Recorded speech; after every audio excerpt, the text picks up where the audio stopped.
As a 42-year-old man, I've suddenly found myself in the middle of intense family drama that's shaken my faith in trust and loyalty within my family.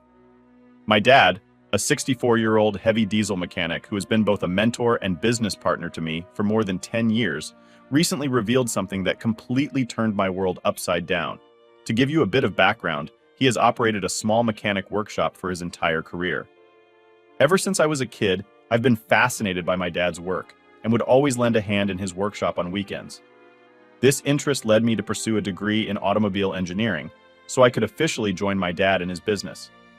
Since the age of 23, I've been working alongside my dad as a mechanic, gradually taking on more responsibilities and eventually taking over the management of his workshop. When I first joined the workshop, my dad had just 2 part-time mechanics in a single car. Leveraging my education and experience, I implemented various new strategies, leading to significant growth. Over the last decade, we've expanded to over 35 employees and a fleet of 15 cars. In terms of financial growth, we've skyrocketed from an annual revenue of $250,000 to nearly $7 million this financial year. My dad's role has primarily remained in the workshop, while I've taken on a more office-centric managerial position. Over the last decade, I've poured my heart and soul into transforming our family business, building it from scratch. The countless hours of hard work, the challenges I've faced, and the sacrifices I've made weren't just for my personal gain. They were driven by the belief that one day I would inherit and continue to nurture this business. It became more than just a job to me. It was my passion, my responsibility. I've navigated through tough times, braved through various storms, and rejoiced in our successes, all with a steadfast dedication. My older brother Michael, who's 48, took a different path in life. He went to university and then carved out a career as an accountant in the city. Unlike me, he never showed any interest in our dad's mechanic business. In fact, growing up, he had a strong disdain for it. He was embarrassed that our dad was a mechanic and would often refuse to even acknowledge it in front of our friends. When I was helping out our dad in the workshop, Michael would get angry with me, insisting that such work was beneath us. Despite my growing passion for automobiles and my decision to pursue a degree in that field, Michael consistently tried to discourage me. He would tell me that my degree in automobile engineering was a dead end, and that I should aim for a more prestigious career. Interestingly, despite his clear embarrassment over our dad's profession, my dad always saw Michael as his golden child. This favoritism remained apparent, even though Michael had little to no interest in the family business and the work our father did. There was a time when things weren't like this. My dad used to show equal affection to both of us. However, everything changed when Michael was 15. He contracted pneumonia and became bedridden, causing a great deal of worry for our family. The doctors expressed serious concerns about his health, even warning us that he might be at risk of dying. It was an incredibly difficult period for all of us. I vividly recall the fear and anxiety I felt about the possibility of losing Michael during his entire hospital stay. It was a defining moment that seemed to shift the dynamics in our family. Michael always wanted our dad above anyone else. He used to ask for our dad all the time. My dad spent countless nights in the hospital, which meant they bonded a lot eventually. Michael recovered, and things went back to normal. Yet my dad continued to favor Michael over the years. Even when Michael would grow up to hate our dad's profession, Dad didn't mind and favored him regardless. As I got older, I obviously noticed this favoritism and was understandably hurt that our father always favored Michael. For example, once my school had an awards ceremony where I was going to be presented an award, I was extremely proud that I won the award and told my parents about it. My mother hugged me while my dad smiled warmly, congratulating me. I informed my parents that the school had invited them to attend our awards ceremony. I was aware that my mother might not be able to make it given her demanding job with long night shifts at the hospital, which left her exhausted during the day. So, with a sense of expectation, I turned to my dad, hoping he would confirm his attendance. He looked back at me with a hint of hesitation, his eyes shifting towards my mother. She then turned to him, asking if he could make it to the ceremony to be there for me. My dad then cleared his throat and said that he had plans to play basketball with Michael. My mother looked at him angrily and told him that playing basketball with Michael wasn't important, and he could take Michael with him to attend my awards ceremony instead. My dad nodded, begrudgingly in agreement. The night before the event, my mother reminded my dad during dinner to make sure he showed up at my awards ceremony. Michael, who was sitting at the dinner table, asked my dad if he was canceling on him for that basketball practice. My dad explained to him that they could always play basketball the next week. Michael immediately started expressing his discontentment, saying how he was looking forward to having father-son time and didn't want to waste his time for my ceremony. My mom fired back at him, scolding my big brother for lacking empathy and support, considering I had just clinched an award. She even went as far as demanding that our dad pull himself together for once and be there for me. On the big day, I had to desperately remind my dad once more as I headed to school, hoping he wouldn't let me down again. He told me not to worry about it and that he would be there during my award ceremony. I looked around for my dad everywhere, but I couldn't find him. My name was eventually called up, and I had to go up to the stage to collect my award. I remember receiving my award from the principal while my schoolmates cheered, and I was fervently looking for my dad's face in the crowd. He never showed up. I sent my mother a message saying that my dad never showed up. She immediately called me concerned, asking me if I was sure that my dad didn't show up. And I told her how he wasn't anywhere to be found. And maybe he must have forgotten. My mother told me that was impossible as she had put 5 alarms on his phone and she couldn't see his car parked in front of our house, which meant he was definitely out at this point. We were gripped with anxiety, fearing that something dreadful might have occurred. Upon returning home from school, I cautiously pushed the door open and was met with the sight of my mom and dad engaged in a furious and explosive confrontation. Their voices were raised to a deafening pitch, and the atmosphere was so tense that you could practically cut it with a knife. The fiery argument between my parents reverberated through the entire hallway, leaving me in shock and disbelief. My mother, her face contorted with anger, stood near the entrance while my dad, looking both guilty and defensive, was attempting to justify his actions. Feeling a mixture of confusion and concern, I cautiously stepped into our living room. I asked my dad curiously if he was okay, my worry palpable. As I mentioned, that he never showed up at my school for the awards ceremony. The room fell silent for the moment, while my dad tried to avoid eye contact and mumbled an apology. Something about losing track of time and unforeseen circumstances. I could sense that his explanation wasn't adding up, but before I could press further, my mother unleashed a torrent of frustration and disappointment. "Why did you show up, John?" she demanded, her voice sharp and accusatory. "Tell me the truth. Our son won an award and you promised him you would be there. What could be more important than that?" Dad shifted uncomfortably, clearly aware that he was in the hot seat before he could respond. Michael entered the room with an air of nonchalance, eating an ice cream. My mother turned her ire towards Michael, her eyes narrowing in disbelief and anger. "Michael, what on earth were you and your dad thinking? Where were you guys when your brother needed you the most on his big day?" Michael responded with an indifferent shrug, casually mentioning that he had a sudden craving for ice cream and had convinced our dad to take him to the ice cream shop first. As if that weren't bad enough, they then proceeded to my school, only to find out that they had missed the entire awards ceremony.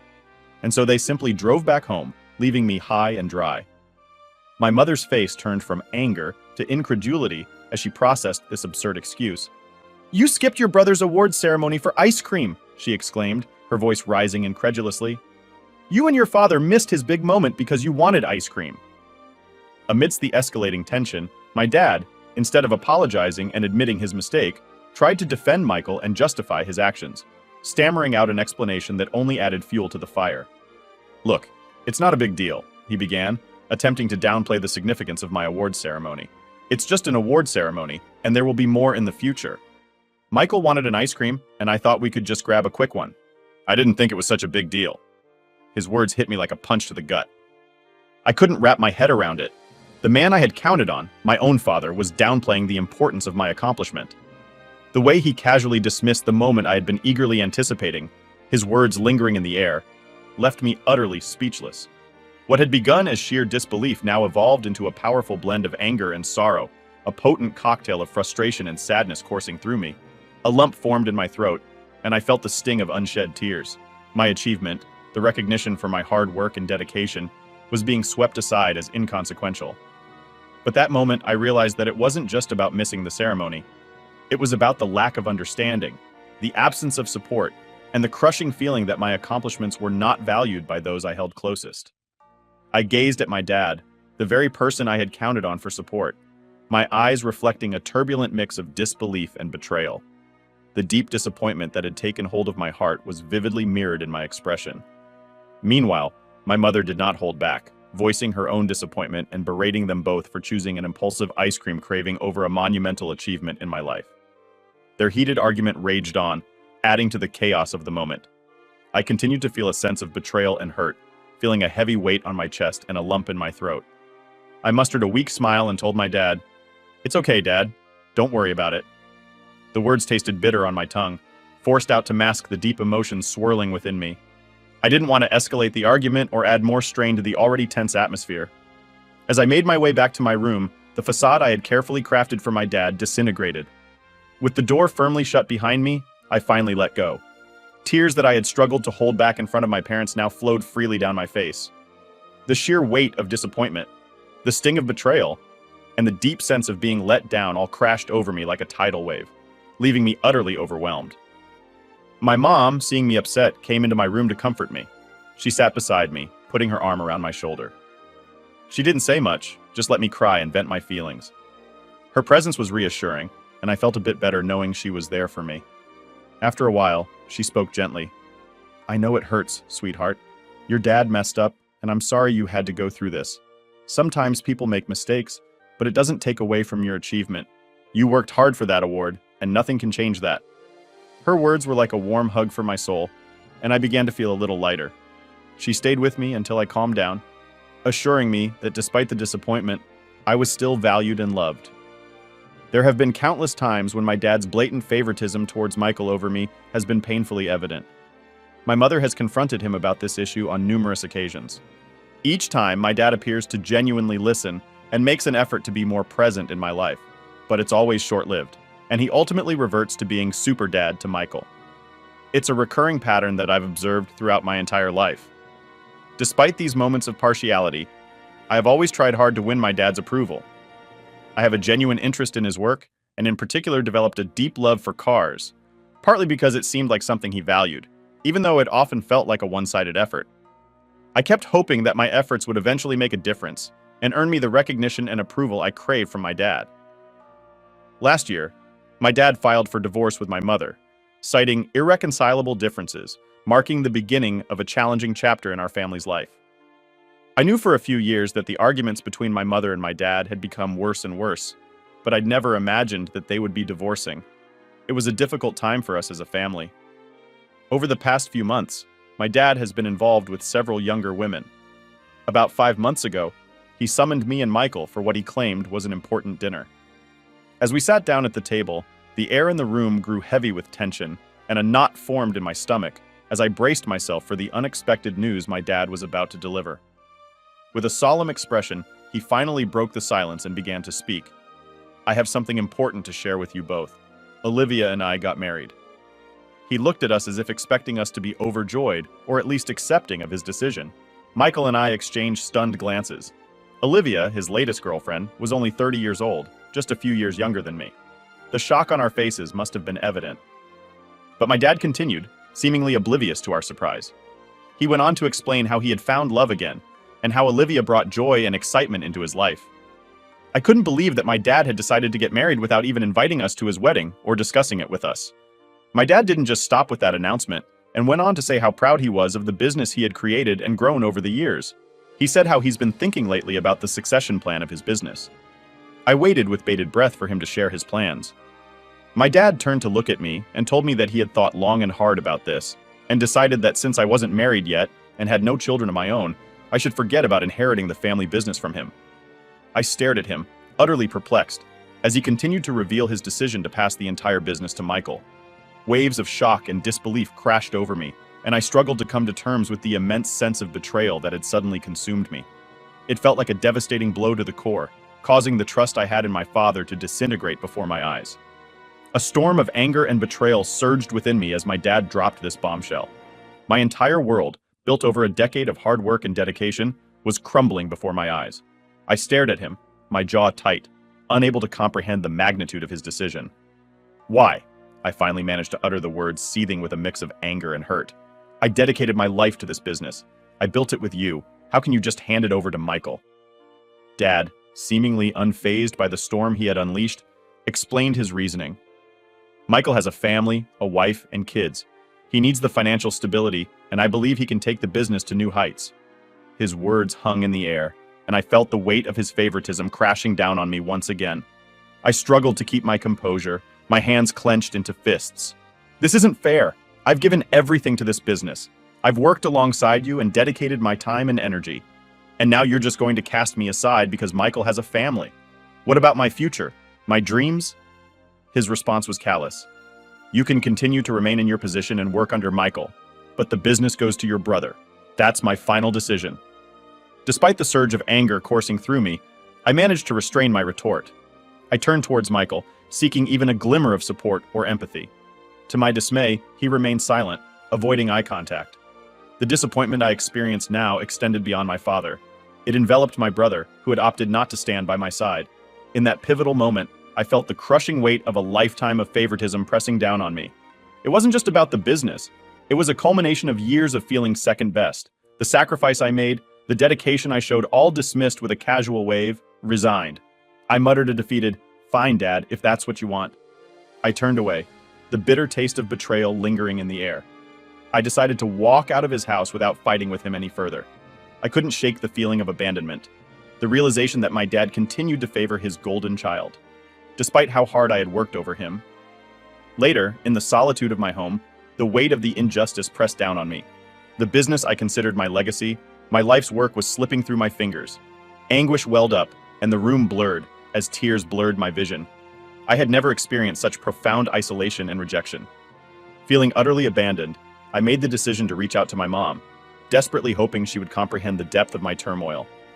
As I recounted the entire ordeal, from my dad's blatant favoritism towards Michael, to him taking away the family business from me, and the overwhelming sense of being adrift, my mother listened with a mix of surprise and dismay. "I never imagined he would go this far." My mother finally broke her silence, her voice tinged with sadness. "To treat Michael so much better and give him the business completely, instead of dividing the business equally between the both of you, is completely unfair." Her words matched exactly how I felt, as I didn't mind sharing the business with Michael, but my dad had unfairly given it to him completely. Despite how hard I had worked over the years, as we kept talking, my mom's voice went from surprised to determined.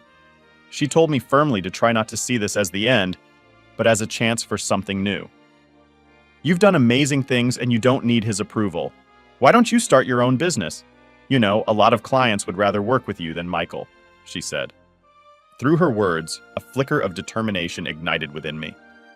If my dad thought he could strip away everything I had worked for, he was mistaken. The pain of betrayal fueled a silent vow. I would forge my own path and build something new from the ashes of what was taken from me in the last 10 years. I have saved more than enough money for me to start my own business the next day, as the reality of the situation settled in. I took matters into my own hands and embarked on a course of action. I reached out to a significant portion of our client base, particularly those I had personally brought on board over the years. These were the clients with whom I had fostered strong relationships and earned their trust.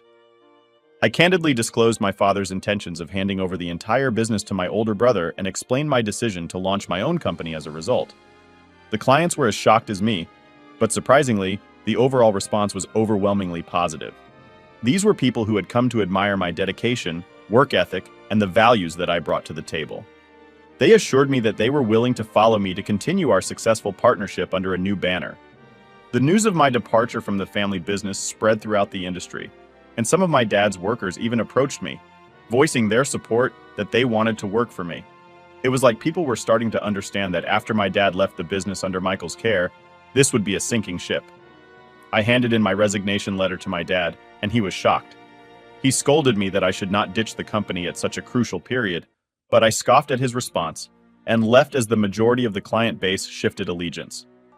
The once prosperous family business started to disintegrate, with my dad unwittingly caught in the chaos of the fallout from his grand scheme. Helplessly, he watched as his well-intentioned plan spectacularly backfired. In the following months, my new venture blossomed. The unwavering support from loyal clients, combined with my expertise, not only ensured my survival, but also propelled me to thrive. My father's betrayal served as the catalyst for my rebirth, making me emerge from the ashes as someone stronger and more resilient than ever before. The business I have built now, independent and thriving, is a testament to my tenacity. I can finally revel in the last laugh, knowing that my hard work, dedication, and resilience have prevailed against all odds. Meanwhile, I have learned from my mother that Michael has no idea how to manage the business and is struggling to retain the remaining clients. I guess word of my success must have reached my dad, because he sent me a long message yesterday saying I was an asshole for not helping my brother and keeping the family business alive, and how I had turned my back on family. He wrote how he was facing money issues and Olivia, his new wife, threatened to divorce him because he was unable to fund her lifestyle anymore. He concluded his message by urging me to do what he perceived as the right thing, returning to the family business and retrieving all the clients I had acquired, in a bid to salvage our struggling family enterprise. Update 1. I want to express my heartfelt gratitude to everyone who has provided valuable advice and offered reassurance regarding my predicament. To clear up any misconceptions, I am still baffled as to why my dad thought it was a sensible idea for Michael to assume control of the business when we all knew he had absolutely no knowledge about the inner workings of our family enterprise. Michael agreed to my father's wishes because he knew how well our business was doing and thought this would be an easy job, with me taking most of the responsibility. He had expressed previously to us that he was unhappy at his job. Hence, I am assuming that he thought I would do most of the hard work for him, while he and his family would be able to enjoy the CEO title. As for those wondering why I'm not married yet, it's simply because I've always been a bit of a loner all my life, dedicated to my work. While I do have a girlfriend for the past 1.5 years whom I love dearly, and we have discussed marriage as a future goal, we both agree that we want to take some time to grow as individuals before taking the next step. Irrespective of my marital status, I never held the expectation that my dad would hand over the entire business to me.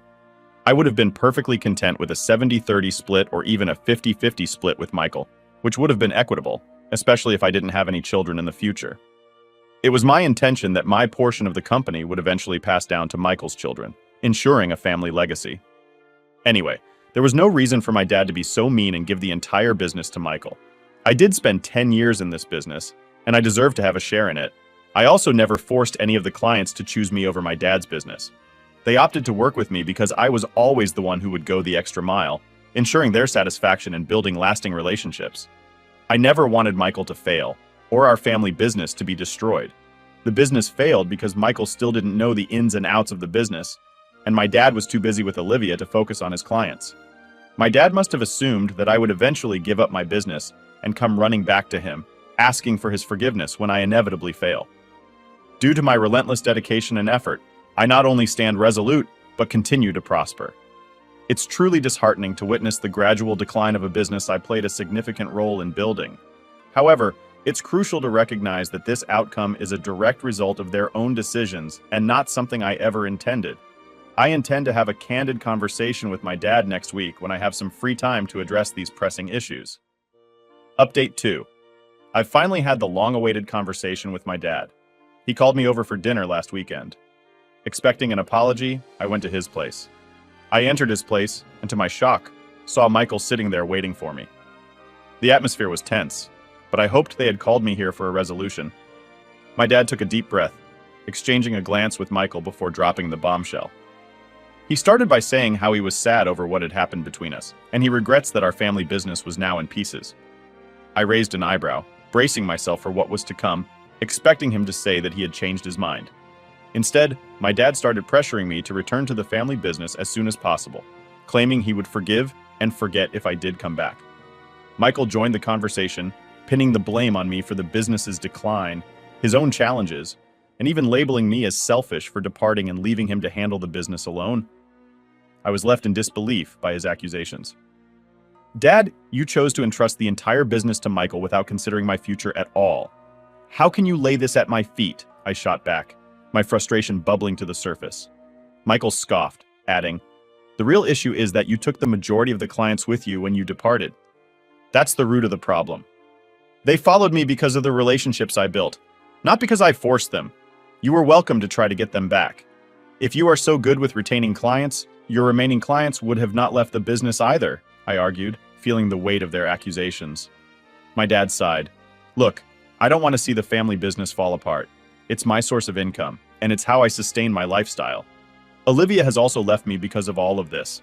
I want to enjoy my retired life in peace instead of trying to resolve this ongoing family drama. So stop being so selfish and just come back and work for your brother." The room seemed to shrink, and the atmosphere grew oppressively heavy. It dawned on me that this was far from the apology or resolution I had hoped for. Instead, it felt like an attempt to coerce me back into a situation I had fought hard to break free from. Stunned and wounded, I rose to my feet, my anger simmering. I'm finished with this conversation, I declared with a fiery glare at my dad. I'll gladly watch your business go down the drain. And with that, I walked away from the toxic exchange. Ever since this conversation, I've been bombarded with texts and calls from both Michael and Dad. They've been calling me names and blaming me for everything. It's emotionally traumatizing to see how my own family wants to take advantage of my hard work, and I have blocked them for now. Update 3. It's been 6 months since my last update. I'm happy to report that my business is flourishing, and I am also planning on taking the next step with my girlfriend by proposing to her soon. She's definitely the one for me, and I can't wait to be blissfully married to her. On a less positive note, my dad faced challenges as Michael drove his business into the ground. In the end, my dad had to sell off the entire business to another company. Regrettably, he didn't reap significant benefits from the sale, and whatever he did acquire was claimed by Olivia during their divorce. I have intentionally distanced myself from both of them, having blocked their communication. I've learned about these developments through occasional conversations with family friends. Surprisingly, my relationship with my mother has grown stronger over the months, contrary to what one might expect. She treats both me and Michael equally and has been a source of support and understanding in this tumultuous time. She understands my actions and is supportive of my new business. She has also informed me that Michael is planning to get back into accounting since the business has failed.